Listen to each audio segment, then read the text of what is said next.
Ecorama, émission spéciale enregistrée à la REF du MEDEF, à l'hippodrome de Longchamp. Boursorama est partenaire média, évidemment, de cet événement. Votre invité à présent, c'est Jean-Marc Jancovici. Bonjour. Bonjour. Je suis très heureux de vous avoir sur ce plateau. Ingénieur, professeur à l'École des Mines, fondateur du cabinet de conseil Carbone 4, président de think tank. Co-fondateur. Co-fondateur. On était deux. On est précis. Président du think tank The Shift Project. Je vais vous citer les propos alarmants du secrétaire général de l'ONU qui a dit, il y a de ça quelques jours, l'ère du réchauffement climatique est terminée, place à l'ère de l'ébullition mondiale. On rappelle que juillet aurait été le mois le plus chaud jamais enregistré sur la planète. Donc à l'écouter, on en est juste au début, on se dit que c'est terrifiant. Et j'ai retrouvé aussi des propos de Joe Biden, peut-être il y a quelques jours, qui parle de menaces existentielles à propos du changement climatique. Est-ce que, question $1 milliard, est-ce qu'on peut encore empêcher le pire ? Ça dépend ce qu'on appelle le pire.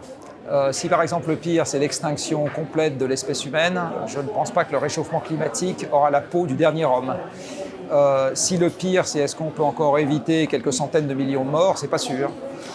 Si le pire c'est est-ce qu'on peut éviter que la moitié de la forêt française ne meure, c'est pas sûr. Donc ça dépend de ce qu'on appelle le pire.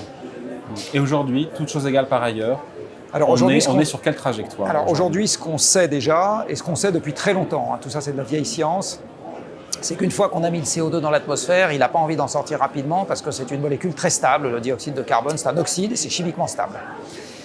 Ce qu'on sait, c'est que tant que les activités humaines continuent d'émettre ne serait-ce qu'1 gramme de CO2 dans l'atmosphère, la concentration en CO2 dans l'atmosphère augmente. Et à ce moment, la température planétaire augmente et les désordres de tout ordre, pardon pour la répétition, qui y sont associés, incendies, sécheresse, ouragans, inondations, fissuration des maisons, etc., augmentent. Voilà, ça on le sait. Ce qu'il faudrait faire donc, pour stabiliser le système climatique mondial, à quelque niveau que ce soit, c'est totalement arrêter d'émettre du CO2. Donc la solution, c'est la décroissance. Alors la solution, c'est la décarbonation. Parce que certains disent que c'est à la fois le renouvelable, le nucléaire, la sobriété, la décroissance. La solution, c'est tout ça mélangé. On va dire, la chose qui nous est imposée par la physique, c'est que pour stabiliser le climat dans un nouvel état d'équilibre, il faut absolument que l'économie devienne totalement décarbonée. Et la bonne question, c'est est-ce qu'on peut totalement décarboner l'économie en lui gardant sa taille actuelle ? C'est-à-dire qu'est-ce qu'on peut totalement décarboner l'économie en continuant à faire entre 50 et 100 millions de voitures par an, 300 000 logements par an en France. Et la réponse est non. Et la réponse est vraisemblablement non. Donc décroissance. Donc on va devoir décroître sur le plan physique. Ça veut dire que... alors il faut voir que dans l'autre sens, la croissance nous a été amenée par les combustibles fossiles. Par les combustibles fossiles. Bien sûr. La raison pour laquelle on peut acheter autant de chemises aujourd'hui, c'est parce que ça ne vaut pas très cher. Et ça ne vaut pas très cher parce que grâce aux machines, on est aujourd'hui capable de tisser une chemise beaucoup plus vite et beaucoup plus efficacement, grâce aux machines, donc grâce à l'énergie, beaucoup plus vite et beaucoup plus efficacement qu'on ne le faisait quand on le faisait à la main. Les chaussures valent pas cher parce qu'aujourd'hui, on est capable, grâce aux énergies fossiles, d'élever beaucoup plus de vaches pour faire du cuir qu'on en avait la possibilité à l'époque. Mais on ne peut pas remplacer tout ça par des énergies propres. Et alors, la bonne question, c'est est-ce qu'on peut remplacer tout ça par des énergies décarbonées ? Alors d'abord, il faut voir que même si on remplaçait toutes les énergies fossiles par des énergies décarbonées, on a des problèmes qu'on conserverait parce que ça n'est pas des problèmes climatiques. Par exemple, les problèmes d'artificialisation des sols, par exemple, les problèmes d'érosion de la biodiversité, par exemple, les problèmes du cycle de l'azote. On résout déjà une partie du problème. Donc on en résoudrait un gros de problèmes, Ouais. mais il faut voir que ce n'est pas la totalité des problèmes. Et la deuxième chose qu'il faut voir, c'est que historiquement, les énergies renouvelables, c'est les énergies dont on sort. C'est-à-dire que le monde, il y a 2 siècles, il était 100% renouvelable. Et donc la bonne question, c'est pourquoi est-ce qu'on est passé aux énergies fossiles si les énergies renouvelables sont capables de nous développer un système industriel ? Les technologies ne sont pas les mêmes non plus. Alors, les technologies, elles ont été améliorées par les combustibles fossiles. C'est grâce aux combustibles fossiles qu'une éolienne moderne ne ressemble pas à un moulin à vent ancien.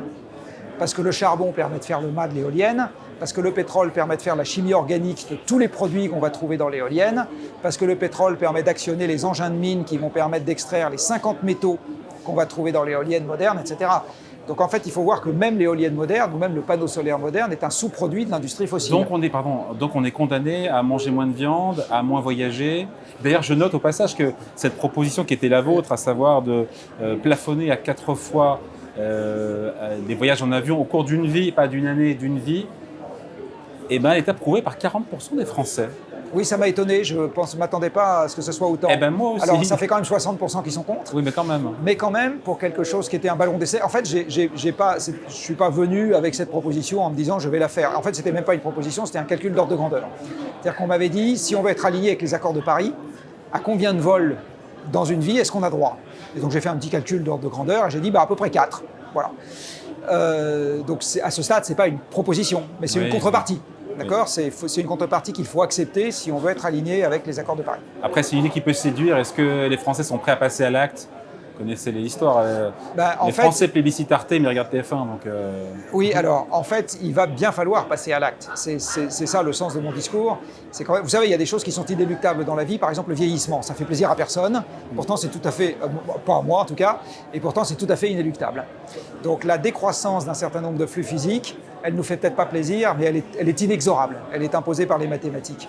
Donc la bonne question, le bon cahier des charges, c'est essayons d'en tirer le meilleur parti quand même. Et là, j'ai envie de dire, il y a quand même un petit motif d'espoir pour nous autres Français. Ouais.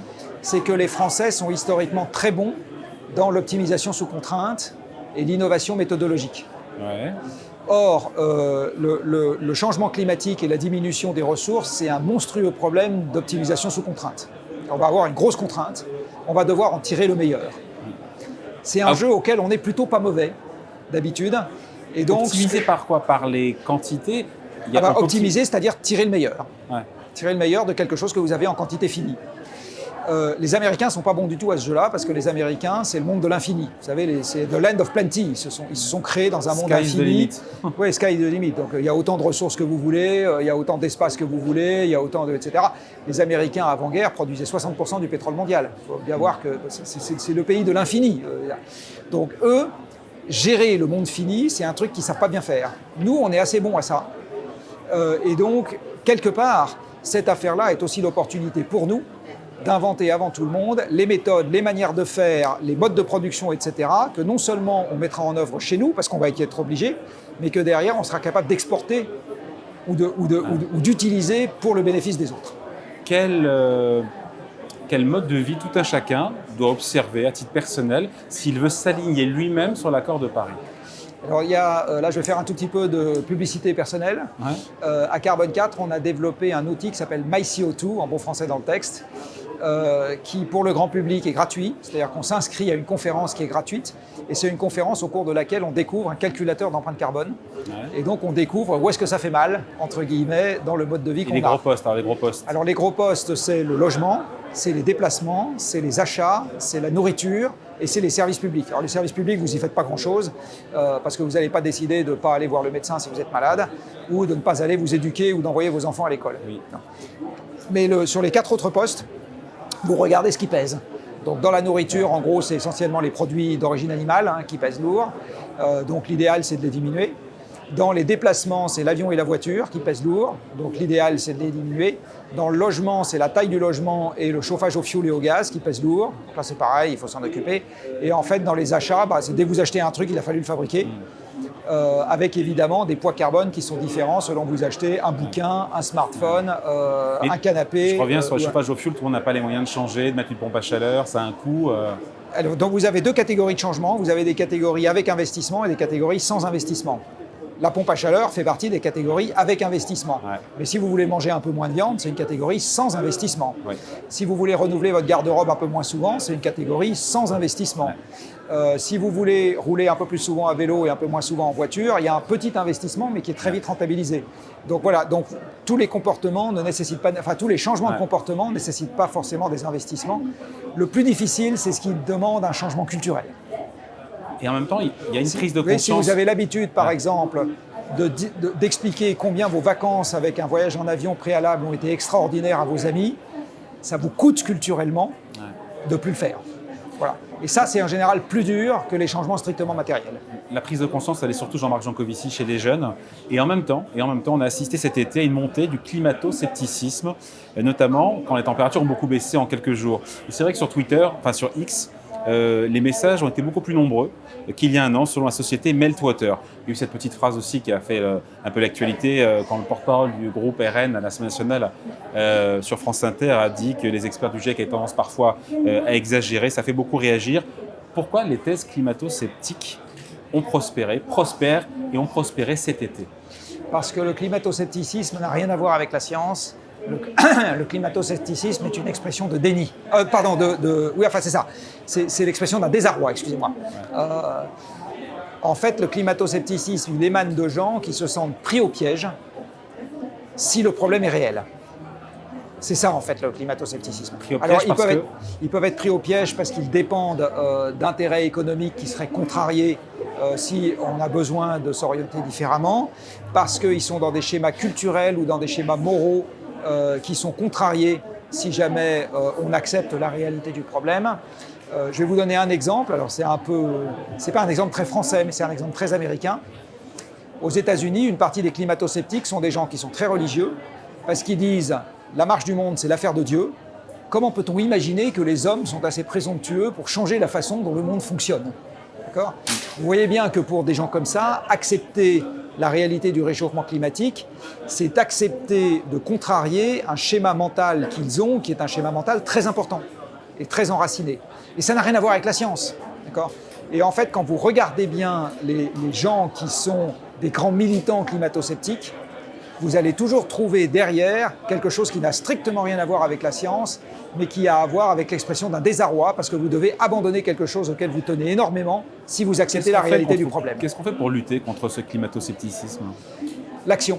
La seule manière de lutter contre ce climato-scepticisme... Alors, le climato-scepticisme actif, j'ai envie de dire, c'est-à-dire les gens qui sont visibles, actifs, très engagés et qui cherchent à convaincre les autres que tout ça n'est pas vrai, c'est une toute petite partie de la population.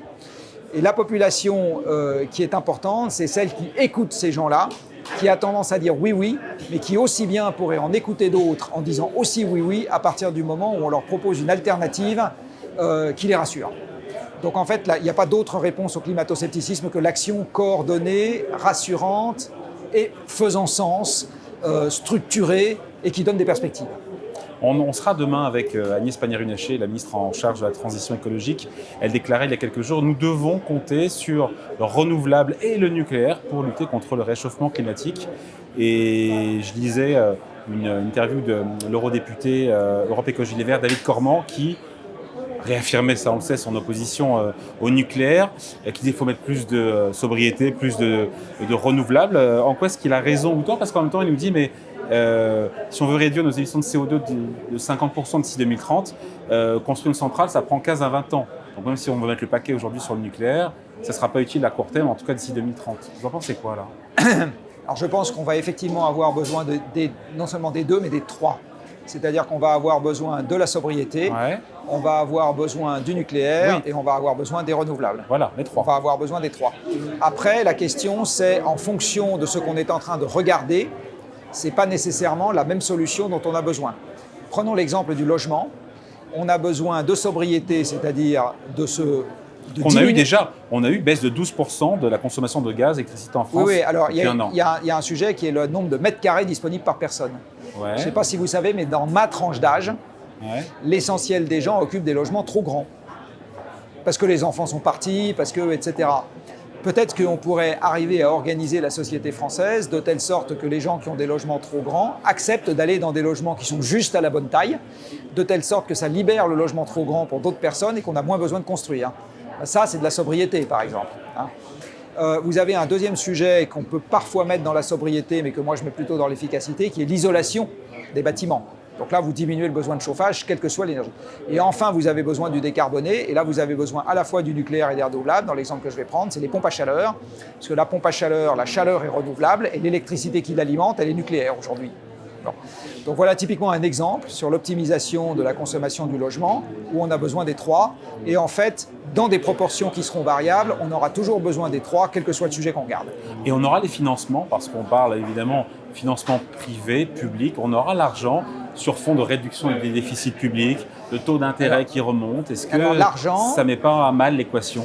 L'argent, ça n'est rien d'autre quand vous regardez bien qu'une revendication qu'on pense qu'on va pouvoir satisfaire sur des ressources physiques ou des compétences. Ça n'est rien d'autre que ça. L'argent, en fait, en tant que tel, vous ne le mangez pas. Il est intéressant parce qu'il vous permet d'acheter quelque chose. Et le acheter quelque chose, ou acheter quelqu'un, sans que ce soit péjoratif, acheter son temps, ça veut donc dire que vous avez accès à de la compétence ou à des ressources physiques. D'accord ? Donc la bonne question, c'est pas tellement est-ce qu'on aura l'argent, c'est est-ce qu'on a les compétences et les ressources physiques pour transformer l'économie. Et la réponse est oui, mais on ne va pas pouvoir faire ça et plein d'autres choses en même temps. Voilà. Donc il va falloir choisir. Il va falloir prioriser. Oui, absolument. Bon, merci de passer nous voir en tout cas. Merci à vous, Jean-Marc Jancovici, pour cet entretien enregistré depuis la REF du MEDEF à Paris, à l'hippodrome de Longchamp. Merci à vous. Merci.